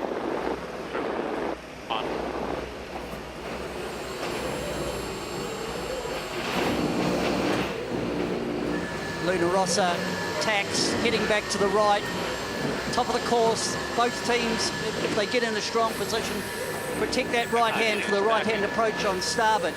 My read on the performance of the two boats, and I think we've got a good gauge today. When Luna Rossa are in the lead, they just seem to be able to edge away on the upwind legs and hold their own on the downwind legs. In the first race, it was Ineos that had that downwind advantage that kept them in the safe zone. Very evenly matched in terms of the performance of the two craft. That's good. We have paid attack to stay with him. I really agree with Peter there. We're not seeing much difference in speed and performance, and the British team just sailing air clear there as we're on board Luna Rossa Prada Pirelli. He's following. 6 seconds. 5, 3, 2, 1. There we go.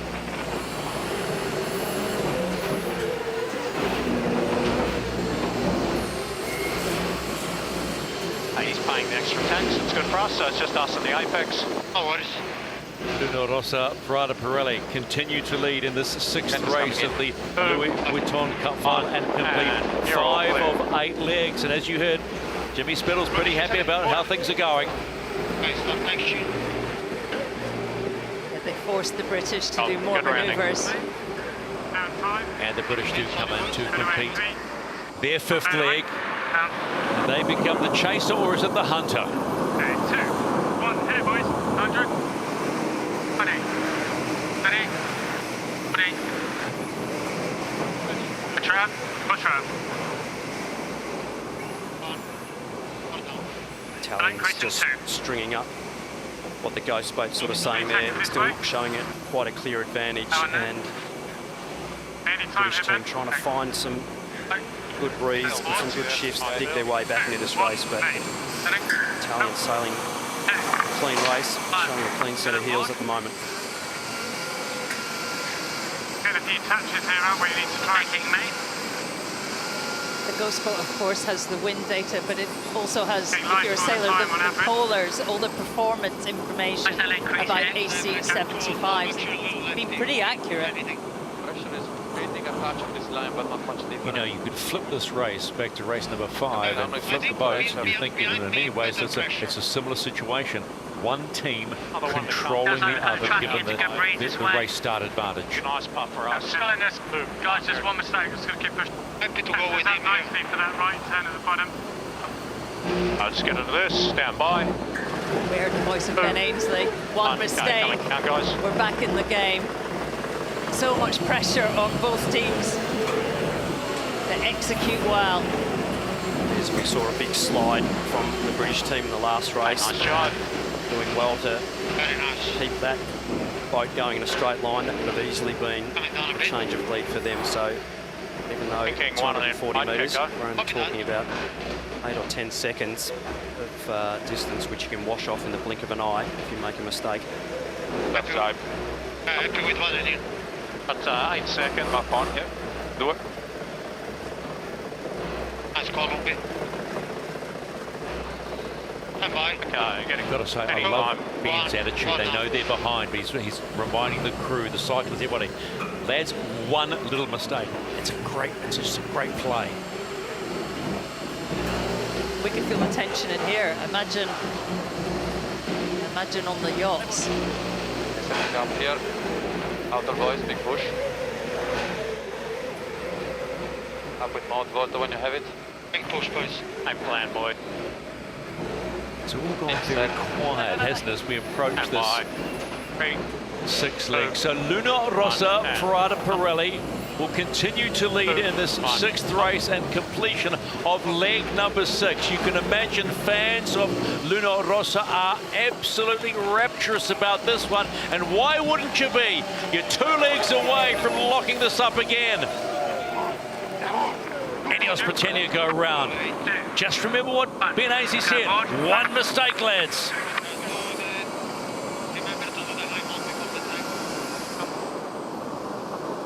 That lead just hovering around the 200-metre mark, so still not much in this. A couple of shifts, getting locked in, and the bridge team getting a split, so... Okay, left at the moment, I think just keep going. Don't you love sport? Don't you just love sport?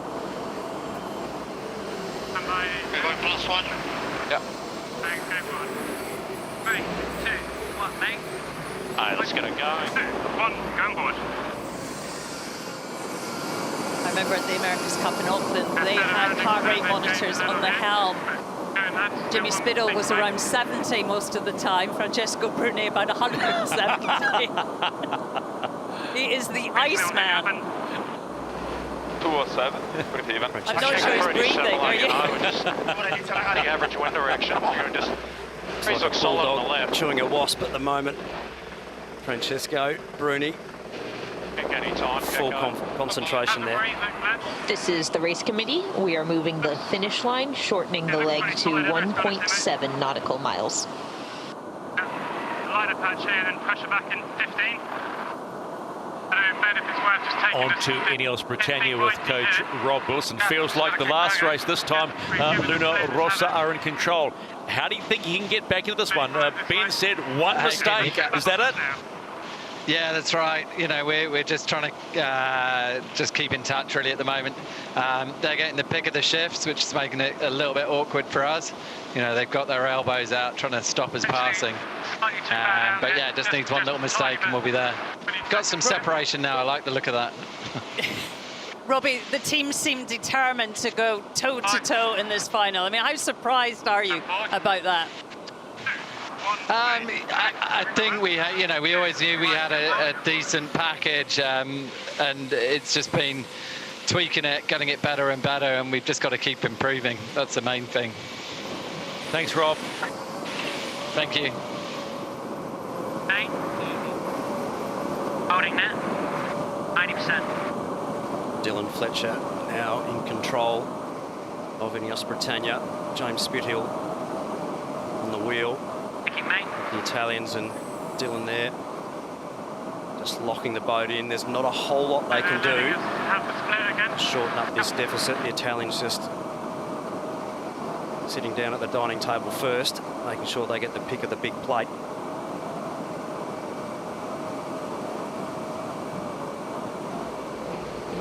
Five, 3, 2, 1. Okay.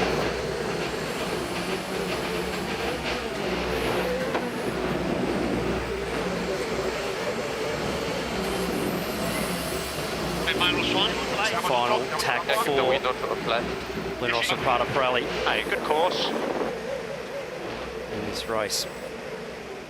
In comes the Italian boat with one leg to go. You never say never in the America's Cup, because one little error on that downwind leg, it'll open the door for Ineos Britannia. They're probably quite comfortable that they've got a reasonably good lead at this point. Yeah, celebrate now, just don't celebrate too early. In comes Ineos Britannia. 7 done, 1 to go in race 6 of the Louis Vuitton Cup. 20, ready, turn. Nice rounding there from both boats. Absolutely idyllic conditions here on the waters of Barcelona. Nice flat water. These AC75s absolutely full gas going through the gearbox. 1 made. Correct? 2, 1. And board.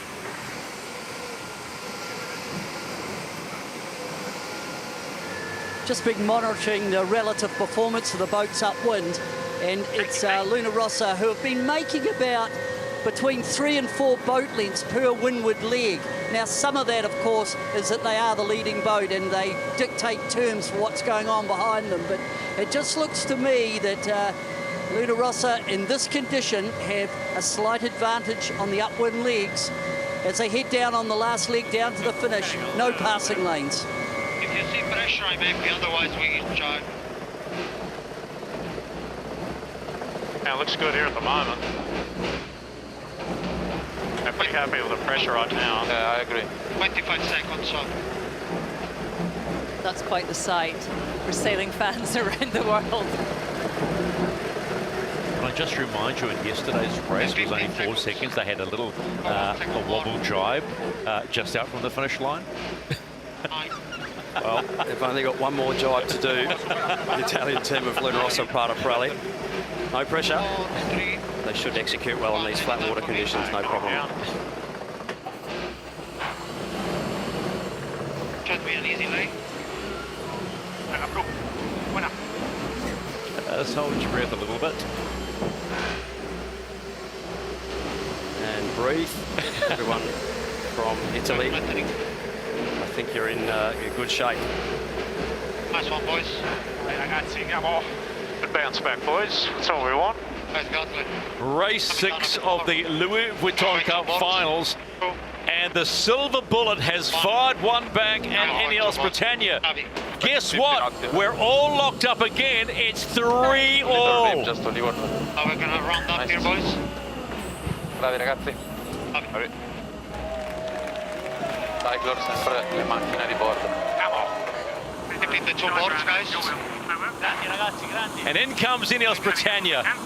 There's no prize for second, but wow, we are going to go all the way if this continues.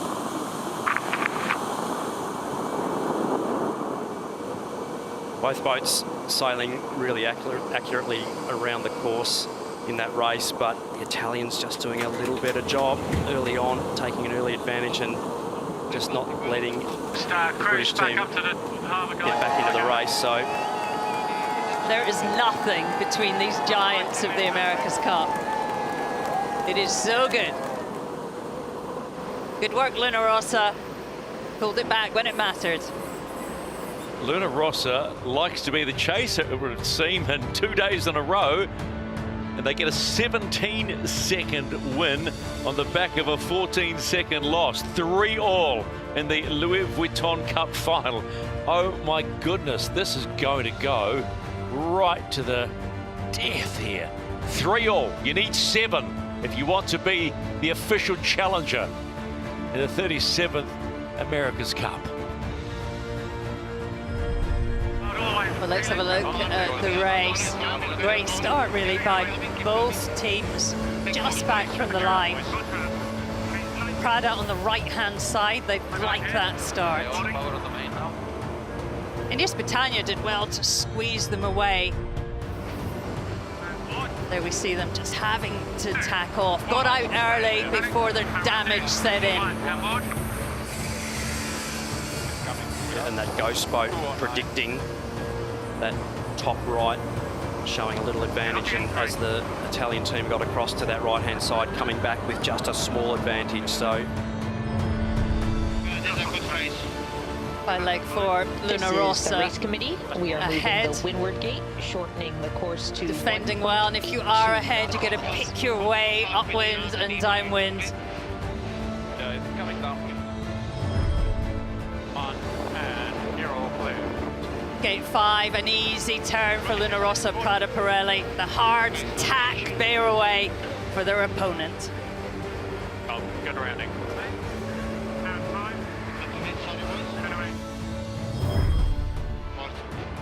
And at the finish, Luna Rossa Prada Pirelli take the win and even up the score. The game is on. Bravi ragazzi. Cyclor sempre.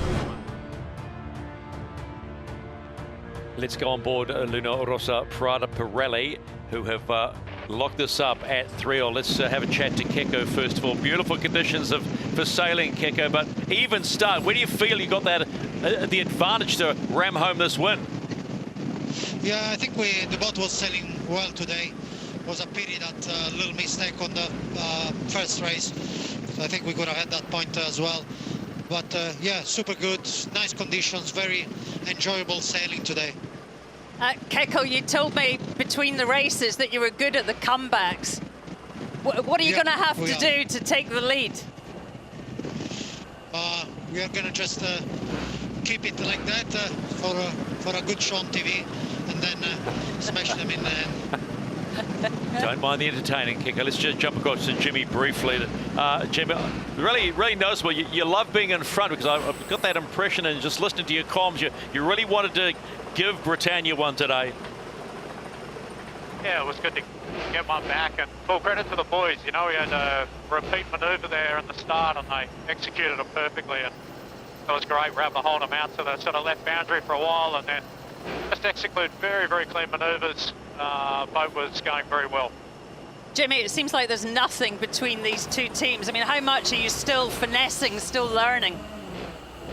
Oh, every day. I mean, we changed a couple of little things today in a couple of manoeuvres and really felt the benefit. So it is quite surprising. You know, just some little tweaks here and there can add up to a lot of metres. Thanks, Jimmy.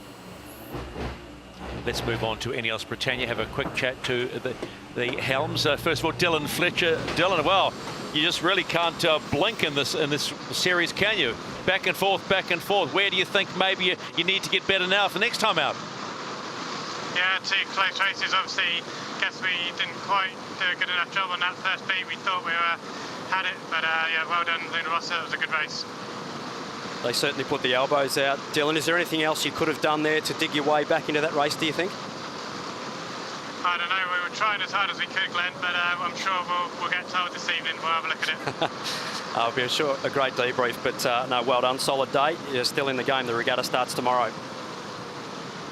Thanks, Dylan. A quick question to Ben. I guess he's busy. Ben, what do you want? What do you want, Shirley?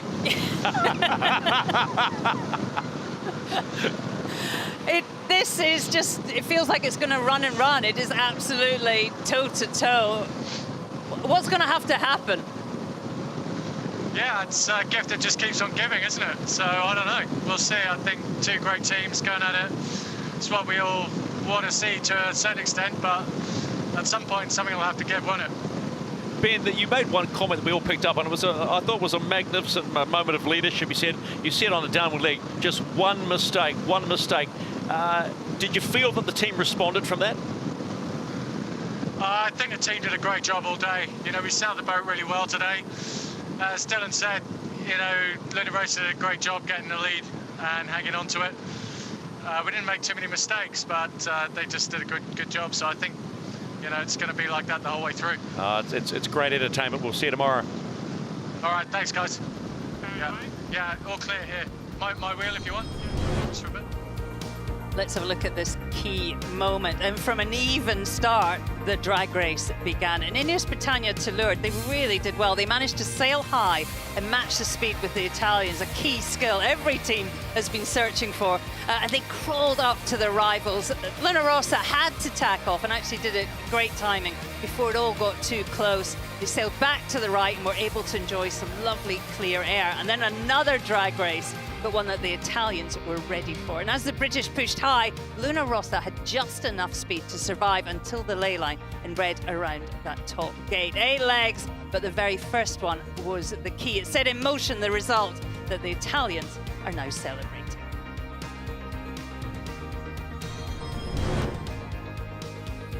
Just having a look at some of the stats here. Both boats with the same average speed around the course, 40.5 knots, with Ineos 0.2 knots ahead upwind and Luna Rossa 0.2 knots ahead downwind. When the speeds are that close, it comes down to consistency and distance sailed. The Italian team managed to race the 8 laps with around 400 metres of distance saved, the exact lead they had at the finish. So a great matchup between these boats. and we've got plenty more to come. Looking forward to tomorrow. It has been a day where everything started on time, and as Barcelona has produced us some beautiful. Let's go on board Chase Zero to get Peter Lester's thoughts on both races of the day, Pete. Well, it was a day for the purists, to be honest, and fascinating. And what's in my mind watching it today, it's the team that wins the small meters. Although these things are ripping along at 40 to 50 knots, it's that relative meters gained and lost against each other, and sometimes it's as small as 5 or 6 meters that at the end of the race can be so telling, and we saw that in both races. Those little mistakes can be so costly. When you look at these relative boat performances, you've talked about one team has advantage downwind or upwind. Is this one just that hard to close for an experienced sailor like yourself? Well, again, the other factor we've got in here is the conditions, and we've seen them now in medium conditions. We've seen them in a lot of air. I guess the next part to the equation will be to see them in light air, and hopefully we'll see that before the end of the Louis Vuitton Cup. All right, thanks, Pete. Big day for us tomorrow as well. We're starting to think also about the Pooch Women's America's Cup as the boundary markers for the fleet go in. I want to ask you a question, Glenn, about this. 3-all. You were at 3-all at one stage last time out. You go to bed and do you actually get any sleep thinking about what you've got to do tomorrow? You generally sleep pretty well because you're pretty knackered. But look, at the end of the day, it's absolutely key to just keep executing the process. It's all about process. You've done the homework. You just have to keep executing the test, and it's all about that, because at the end of the day, that's how you get the results. All right, it's results we shall wait for, because it is going to go as long as these two teams want to battle it out here on the waters of Barcelona.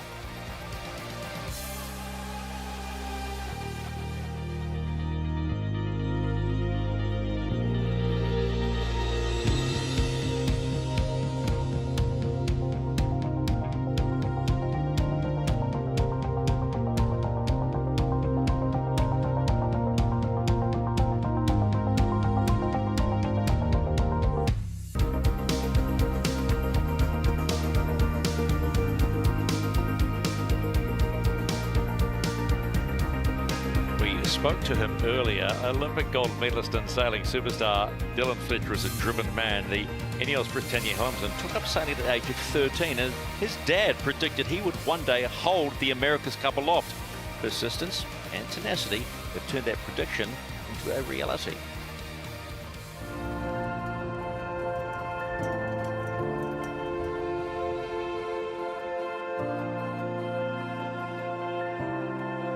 Yeah, I guess for me, sailing is something that I picked up a bit later than other people. Sort of started racing at 13 and instantly fell in love with the racing side, being competitive, but also that freedom of being able to be on the water, being away from your parents and all of that. So the dream, when we were sailing in 29ers, was to go and win, a 49er gold medal and then go on to win the America's Cup for Great Britain. So to be sat here now helming alongside Ben in Ineos Britannia with that opportunity ahead of us is very exciting. So yeah, I don't think I can quite put it into words how big a deal it is, but I guess now is a time to make it happen and really deliver where we need to. I look back on my Olympic memories very fondly. Campaigned the 49er for a number of years and competed in Rio. And then I started sailing with Stu and for the Tokyo cycle, where we ultimately had a strong cycle finishing in gold. The 49er had quite a natural progression of 49 sailors then sailing the Moth and winning world championships. And I guess I saw that as my opportunity into the America's Cup. I certainly didn't see another way to be here. So after the Olympics, I was sort of pestering Ben, to be honest, every month or a couple of months, just obviously aware that the two boating that was allowed in the AC40s for this America's Cup really opened up the opportunity. I guess you'll have to ask Ben on exactly how it all worked out for me to be here, but I'm very happy to be here. Before Dylan joined the team, he was pushing really hard. I mean, his tenacity definitely came to the fore there. Almost to the point that it was too much. But then It's a really good lesson, and until you actually know somebody, you shouldn't prejudge them, because as soon as he came into the team, it was clear that that tenacity was a massive asset. And you know, it had been easy to dismiss that sort of pushiness, tenacity, as maybe that's not going to work within a team. But you know, I have to say he's really done a brilliant job. So it was. I'm glad he pushed so hard. Breathe increasing and good righty. 25 seconds till boundary.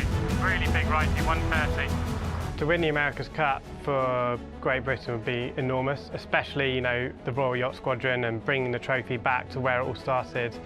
I don't really think you can put it in words on what it would mean, but it would be very fitting, I think, to end that way.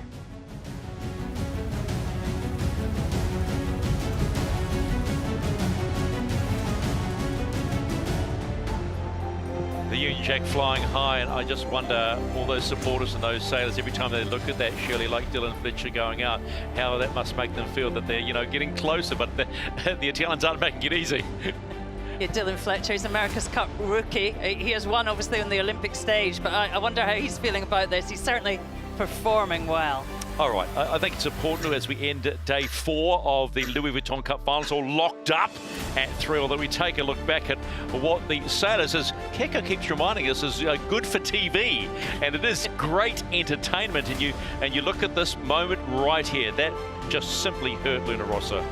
Yeah, that big skid and off the foils in that first race really costing the Italian team, and they just couldn't quite get back into that race. And Ineos Britannia, just as we say, elbows out, give them nothing, and they just did a great job in sailing the boat well and keeping the Italian team in their review mirrors. It is now tiny errors, tiny mistakes are costing the race. They had their own moment, but it was one moment, but they recovered well at that downward mark, didn't they? Yeah, a little skid, it brought the game tight. We were getting excited, but in the end, Ineos Britannia took the win. Big day for these guys. Legs burning. It was an even start in race number 6, but it was advantage at Luna Rossa. There was literally nothing in this one, but they just used the conditions to their advantage. Great mental resilience as well. You know, a match down, having to perform, having to execute a great start. Definitely setting up for a marathon, these teams. It's definitely not a sprint, and they're going to be pushing all the way through. So big job for the Cyclors to stay fresh. They're absolutely on the rev limit of every race and doing a great job. And I'll supply the oxygen bottles in here for the commentary team, because we're going to need it, because it's going to be going all the way in the Louis Vuitton Cup Finals. Just a reminder, wherever you are around planet Earth, Ineos Britannia 3, Luna Rossa Prada Pirelli 3. How good. You need 7 to win and go on to the match. So, are we back tomorrow? Oh, you know we're back tomorrow, race 7 and 8. It will start with the Ineos Britannia on port and Luna Rossa Prada Pirelli on starboard, then we flip it for race number 8. So it is on. It is on like you wouldn't believe, and Barcelona has delivered us some stunning weather in the last 2 days, and what that has allowed us to see is how these AC75s were meant to be at high speeds, topping out at 50 knots sometimes. Slick, sharp maneuvers, but one thing doesn't change. One mistake could cost you a chance to be in the big dance. We're back tomorrow, races 7 and 8 in the Louis Vuitton Cup. Will it be another win to Britannia? Will it be 2 wins to Britannia? Will it be 2 wins to Luna Rossa Prada Pirelli? We think, on what we've seen, we could be split again, but who knows? The weather gods will decide, and those sailing the boats will decide as well. We cannot wait to bring you more live Louis Vuitton Cup final racing from Barcelona tomorrow. Make sure you join us. The racing is hot, it's high velocity, and we simply love it. We'll see you tomorrow.